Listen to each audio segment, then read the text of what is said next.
ብሩክን በስተመጨረሻ በህይወት ተገኝቷል። በጣም ደስ የሚል ነገር ነው። ትርሴት በበኩሏ በመኪና ልሸኝ በማለት ነበር እንግዲህ የመኪና ቁልፏን ይዛ ወደ መኪና ስትሄድም እጅጉን ያላሰቡትና ያልጠብቁት ነገር ነገጠማቸው። እንግዲህ መኪናዋ ጎማው ፈንድቶ ነበረ። ታዲያ ይህን ሊያደርግ የሚችለው ደግሞ ሚኪ ሊሆን እንደሚችል ብሩክ ጠርጥሮ ነበረ። ከዛ በፊት እንግዲህ ብሩክን ምን ብሎት ነበር? መታጠቢያ ቤት ሲሄድ ጠብቆ አንገቱን ሲጥ አድርጎ አንተ ውሻ ወደዚህ ቤት እንዳትመጣ ተመለሰ አስረግጬና አስጠንቅቄ ነበረ። አንተ ግን ወደዚህ ቤት መምጣት የሞትን ደብዳቤ እያፈጠንከው መሆኑን በፍጹም አልገባህም፣ አልተረዳኸውም በማለት እንግዲህ በቃ እንደዛ ሲጥ አድርጎ እያስፈራራው ነበረ። ታዲያ ብሩክን በሰዓቱ ምንድን ነው ያለው?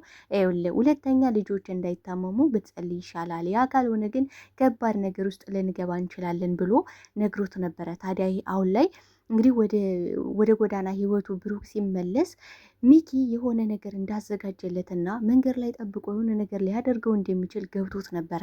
ድንገት ተነስቶ የመኪና ጎማ መፈንዳቱ፣ ሲቀጥል ደግሞ የሞት እዚህ ቤት መምጣት የሞትን ደብዳቤ አፍጠነዋል ብሎ ነግሮት ስለነበረ ስለዚህ አሁን ላይ ሊገለው እንደሚፈልግ አውቆ ነበረ ብሩክ። ታዲያ ምንድን ነው ያደረገው?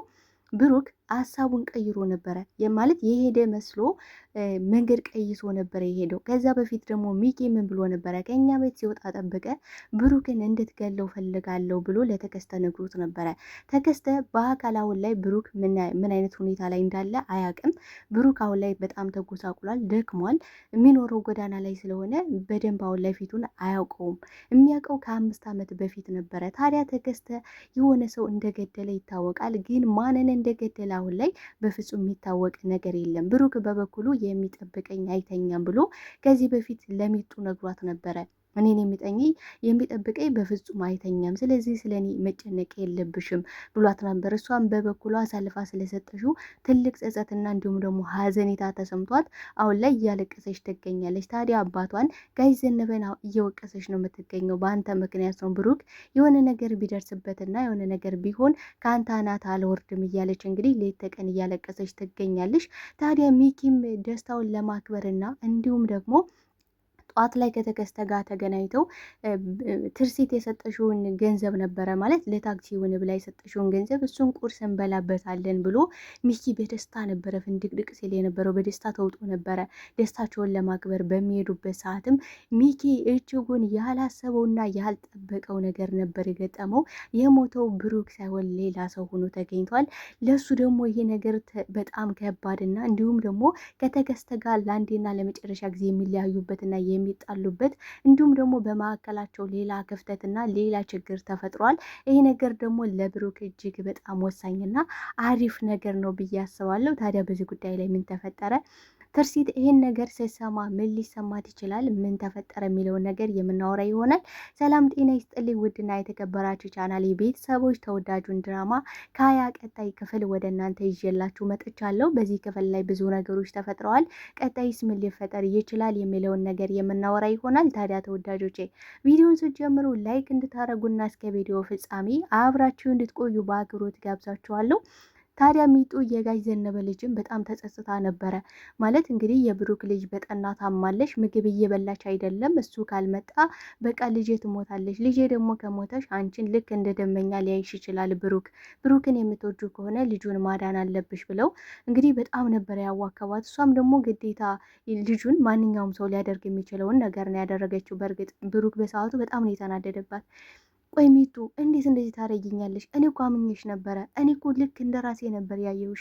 አንቺ ግን አሳልፈሽ ሰጠሽ። በጣም አዝናለሁ ነበር ያለ። እንግዲህ ብሩክ ያን ያለበት ምክንያት ምንድን ነው? ባለፈው ክፍል እንግዲህ ሚኪ ምን ብሎት ነበረ? ይኸውልህ አንተ ወደዚህ ቤት ተመልሰ የምትመጣ ከሆነ ልጆችህና እንዲሁም ደግሞ ትርሲት አንተንም ጨምሮ ከባድ አደጋ ውስጥ ትገባላችሁ። ስለዚህ ያ ከመሆኑና ያ ከመፈጠሩ በፊት አንተ ይህን ቤት ለቀ እንድትሄድ እፈልጋለሁ። ሁለተኛ ወደዚህ ቤት ዝር ብለህ የምትመጣ ከሆነ እመነ የሞትህን ደብዳቤ እያፈጠንከው ነው። ስለዚህ እዚህ ቤት መምጣት የለብን ብሎት ነበረ። ግን ደግሞ እንግዲህ ሚጡ ያደረገችው በእርግጥ ትክክል ነው። ምክንያት ማንም ሰው ሊያደርገው የሚችል ነገር ነው። አንዲት ሕፃን ልጅ ታማ በሞትና በህይወት መካከል ሆኗ ግን ደግሞ በእውነት ብሩክ እንዳይጎዳ ብላ ይህን ነገር አመቃ መያዝ አልቻለችም። ስለዚህ እኔን ብጠላኝም ብትወደኝም ምንም ማድረግ አልችልም። እኔ ይኸውልህ ብሩኬ ለአንተ ብዬ ነው ይሄን ያደረግኩት። ልጄ በጠና ታማለች፣ ምግብ እየበላች አይደለም። በዛ ላይ ደግሞ አባቴ ሞቷል እያለች እየባነነች ነው። በጣም ከባድ ችግር ውስጥ ናት ትርሲት። ስለዚህ እባክህ ተረዳት፣ እኔንም ይቅር በለኝ ብሩኬ ብላ እግሩ ተደፍታ ነበረ ስትለምነው የነበረ። ታዲያ ብሩክ በሰዓቱ ቢናደድባትም ግን ደግሞ በሚጡ የሚጨክን አንጀት የለውም። ሚጡን ልክ እንደ ራሱ ነው የሚወዳት። ሚጡን ሞቶ ነው የሚወዳት። ታዲያ በሰዓቱ ትርሲትን በጣም ነበረ ደስ ያላት። ምክንያቱም ልጇ እንግዲህ ልጅቷ በጣም ታይቷት ነበረ ማለት የህፃን ልጅ በእርግጥ ነው የቤተሰቦቻችን የሆነ ነገር ሊፈጠር ሲል ወይም ደግሞ የሆነ ነገር ከታሰበ በህልማችን የሚታየን ነገር አለ። ታዲያ ህፃኗ እየታያት ስለነበር አባቴ ሞቷል፣ አባቴን ገደሉት፣ አባቴ ሞተ፣ የሆነ ገደል ላይ ውስጥ ሲገባ አየሁት እያለች ነበረ። ታዲያ ሚኪን በሰዓቱ በጣም ነበረ እንደዚህ የጎረጥ ሲያየት የነበረ የሆነ አለ አይደል አስቀያሚ አስተያየት ነበረ እንደዚህ እንደምታዩት ሲያየት የነበረ። ትርሲትን በሰዓቱ በጣም ልቧ ተሰብሮ እያለቀሰች ነበር። ግን ደግሞ ብሩክ በመምጣቱና ብሩክን በማግኘቷ በጣም ነው ደስ ያላት። ህፃኖቹ ልጆቹ ራሱ በጣም ነው ደስ ያላቸው። ብሩክን በሰዓቱ በጣም ደስ ብሎታል ማለት ልጆቹን ስላየ ልጆቹ በሱ ምክንያት ፈገግ ብሎ ማየቱ ለሱ አስደስቶታል። ግን ደግሞ ሚኪ ምን አይነት ሰይጣናዊ ሰው እንደሆነ ምን አይነት አረመኔና ጨካኝ ሰው እንደሆነ በዚህ አጋጣሚ ተረድቶ ነበረ። ታዲያ ምንድን ነው ያላት ትርሲትን፣ ይኸውልሽ ትርሲት፣ አንቺም ልጆቹን በራሳችሁ እንድጠብቁ ፈልጋለሁ። እባካችሁ ራሳችሁን ጠብቁ። እኔ እዚህ ቤት መምጣቴ ለእናንተ ይህን ነገር የማደርገው ለእናንተ ስል ነው፣ እናንተን ለመጠበቅ ነው ብሏት ነበረ። እሷም ደግሞ ምን ለማለት እንደፈለገ በሰዓቱ አልገባትም። እንዲህ ብሩኬ ለምንድን ነው እኛን ብለ ማለት እኛን ለመጠበቅ ከእኛ የምትርቀው ለምንድን ነው? እስኪ የተፈጠረውን ነገር ንገረኝ ብለው ነበረ። እሱ ደግሞ አሁን ላይ ሊነግራት እንደማይችልና አሁን ዋናው ትልቁ ነገር እሱ ከዚህ መሄዱ ብቻ እንደሆነ ነበረ እንግዲህ አስረግጦ ሲነግራት የነበረ። ሚኪን በሰዓቱ በጣም ነው የተናደደው ቤት ውስጥ መምጣቱ። እንዴት ነው እንደዚህ ልትመጣ የቻልከው? ከዚያ በፊት እንግዲህ ብሩክን ተከስተ በአካል አሁን ላይ ስለማያውቀው የሚያውቀው ተከስተ ከ5 ዓመት በፊት ነው። 5 ዓመት በፊት የነበረው ውበቱና ወጣትነቱን አሁን ላይ ስላጣው አሁን ላይ የጎዳና ህይወት ጉስቁልቁል አድርጎታል። ታዲያ ምንድን ያደረገው ከጋሽ ዘነበ የብሩክን ፎቶ ይዘሽ ነይና በአንድ ቀን ብሩክን ፈልጌ አመጣልሻለሁ ብሏት ነበረ። እሱ ግን ለማስገደል ነበር ያን ነገር ሲያደርግ የነበረው። ምክንያቱም ብሩክን በአካል ስለማያውቀው ተከስተ ያን ፎቶ አይቶ እንዲገለው ስለፈለገ ነበረ። ግን ደግሞ ወደ ቤት መምጣቱ አሁን ላይ በጣም ደስ ብሎታል። ምክንያቱም እንግዲህ የብሩክን ፎቶ ሲፈልግ ነበረ። በዚህ አጋጣሚ ደግሞ ከቤት ሲወጣ ጠብቆ ተከስተ እንዲገለው ነበረ ትዕዛዝ የሰጠ። ታዲያ ብሩክም በሰዓቱ ሚኪን ሲያየው በፍጹም ደስ አላለውም። የሆነ ነገር ቅሬታና እንዲሁም ደግሞ ድንገት ተነስቶ የመኪና ጎማውን ማፈንዳቱ፣ በዛ ላይ ደግሞ የሞትህን ደብዳቤ አፈጠንከው በገዛች እዚህ ቤት መምጣት ሞትህን ናፍቃል ማለት ነው፣ ሞት ናፍቋል ማለት ነው በማለት ዝቶበት ነበረ። ስለዚህ የሆነ ነገር እንዳቀደና የሆነ ነገር እንዳሰበ ስለገባው ታዲያ በዚህ ጠጋ ብዬ ማደር አለብኝ፣ እዚህማ መንቀሳቀስ የለብኝም ብሎ ነበር ያሰበው። በእርግጥ ትርሲት በበኩሏ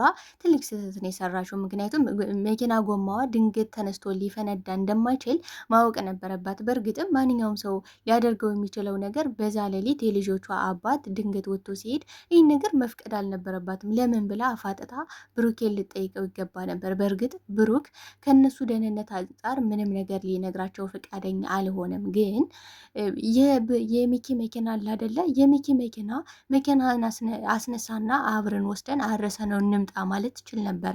የምር ለብሩክ ልጆቿ የምታስብ ከሆነ ግን ደግሞ ሚኪን አለመጠራጠሯና ሚኪን ከልቧ መውደዷ እሱም ደግሞ ማስመሰሉን የተካነበት ሰው ስለሆነ ምንም እያስነቃ አልነበርም። ታዲያ ብሩክ ሊወጣ ሲል እንዴ ትርሲት ለምንድን ነው ብሩክ እንዲወጣ መትፈቅጅለት በዚህ ሌሊት? እንዴ ቢያንስ እንኳ ዛሬ ማደር አለበት ብሎ እያስመሰል መቃ እንዳያስነቃ የሚያደርገው አክት ለብሩክ ግን ማንቂያ ደወል ሆኖለታል። ደስ የሚለው ነገር ታዲያ ምንድን ነው ያደረገችው ትርሲት? አይ ዝም ብላ ለቃ በራይድ ሂድ ብላ ነበር የሰደደችው። ይሄ ትልቅ ስህተቷ ነው፣ ትልቅ ጥፋቷ ነው ብዬ ነው የማስበው።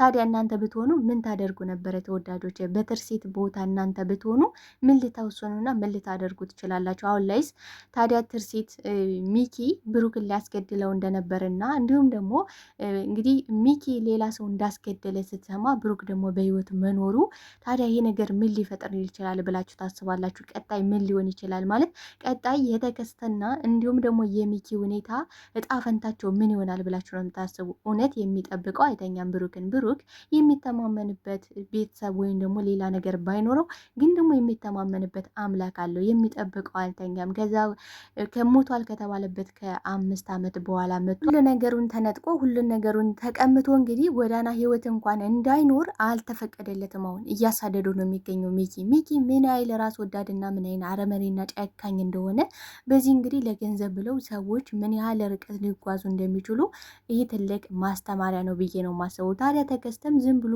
የሚያሽቃበጥ ነው ስራው። ምክንያቱም አሁን ላይ እንግዲህ ሚኪ የራሱን ህይወት ነው እየኖረ ያለ፣ ተከስተ ግን ወንጀለኛና እንዲሁም ደግሞ አጽያተኛ በእጁ ደም የተጨማለቀ እጅ ይዞ እንዴት ነው መኖር ያሰበው? ማለት እንዲህ ዝም ብሎ የሚያሽቃብጡ ለጓደኛቸው የቆሙ የሚመስላቸው ግን ደግሞ ለራሳቸው መሆን የማይችሉ ሰዎችን እኛ ጋር ማስወገድ አለብን ብዬ ነው ማስበው። እንግዲህ ብሩክ እንዲገደል ዋናውን ጥረት ሲያደርግ የነበረው ማን ነው? ተከስተ ነበረ። ታዲያ አሁን ላይ ተከስተ እጅግሩ ተፈጥኖ ወደ እስር ቤት መግባት አለበት ብዬ ነው ማስበው። ይህን ነገር ሁሉም ሰው መንቃት አለበት ብዬ አስባለሁ። እናንተም ታስባላችሁ? ተወዳጆች ሀሳብ አስተያየታችሁን በኮሜንት ሴክሽን ላይ ያስቀምጡልኝ። አብራችሁኝ ስለነበረን ቆይታ እጅግ አድርጌ እያመሰገንኩኝ ለቤት አዲስ ከሆናችሁ ቤቱን ላይክ፣ ሰብስክራይብ በማድረግ ቤተሰብ እንድትሆኑ በአክብሮት ጠይቃለሁ። ባይ ባይ ተወዳጆች፣ እወዳችኋለሁ።